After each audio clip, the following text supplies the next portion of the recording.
राजधानी से एक बड़ी खबर सामने आ रही है जिसमें कि एक महिला डॉक्टर की हत्या दिन दहाड़े की जाती है और इस हत्या की खबर किसी को भी कानो कान नहीं लगती। जी हाँ, यह घटना अगम कुआं क्षेत्र पटना राजधानी की है, जहां पे एशिया हॉस्पिटल की डायरेक्टर सुरभि राज को दोपहर के 2 बजे गोली मार करके हत्या की जाती है।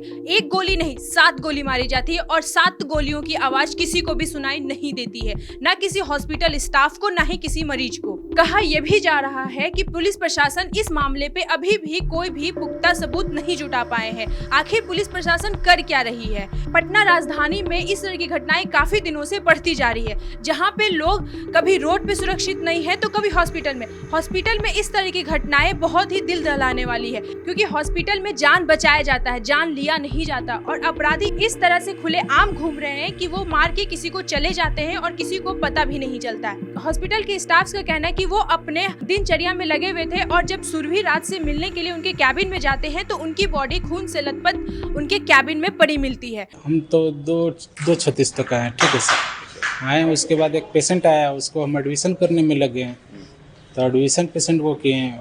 तो फिर एडमिशन करने के बाद 10 मिनट के बाद ऊपर से सब स्टाफ सब धड़फड़ा ला रहा था कि मैडम गिर गई, मैडम गिर गई। तो हम उस समय गए तो देखे कि मैडम पूरे मैंने खून से लथपथ थे, गिरी हुई थी। फिर सब टांग टूंग के आईसीयू में शिफ्ट किया और जब देखे कि यहाँ नहीं हो पाएगा थी तो एम्स लेके गए सर। उसके बाद तो हमको तो कोई पता नहीं है सर। लेकिन हत्या के मामले में किसी को कोई भी जानकारी नहीं है कि यह हत्या क्यों की गई है। क्या इस हत्या के पीछे कोई पर्सनल मैटर है या फिर कुछ और मामला है?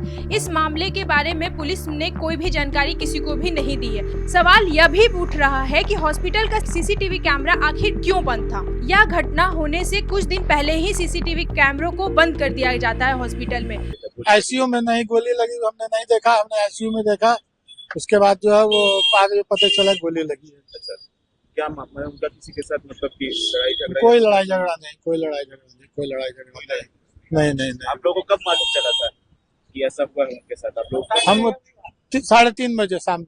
3:30 बजे शाम हाँ, में कोई आपसी विवाद किसी के साथ? नहीं पता, कोई विवाद नहीं, कोई लड़ाई नहीं। आप मांग करते हैं जांच की सर? नहीं। कह सकते हैं कि क्या ये सोची समझी एक साजिश थी? क्या उनके पीछे कोई लोग इस तरह के पड़े हुए थे जो उनको खत्म करना चाहते थे, या फिर कुछ और मामला था?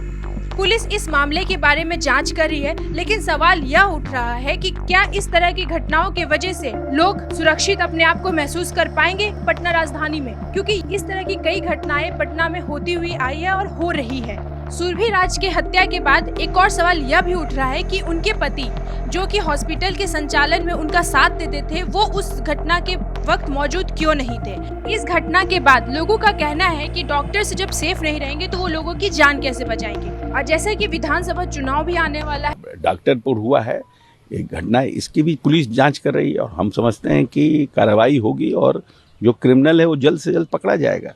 घटनाएं तो होती है, ये हम नहीं कहते हैं, लेकिन ये सब घटनाएं जो है ये आपसी रंजिश, जमीन विवाद, पारिवारिक कलह, ये सब का मामला रहता है और कोई ऑर्गेनाइज क्राइम नहीं है कि कोई बैठ करके यहाँ ऑर्गेनाइज क्राइम कर रहा है और उसको राजनीतिक संरक्षण प्राप्त है। नीतीश कुमार इस घटना पे क्या एक्शन लेते हैं या फिर पटना राजधानी को किस तरह से वापस सुरक्षित बनाते हैं, ये सवाल भी पुलिस प्रशासन के लिए बहुत बड़ी है।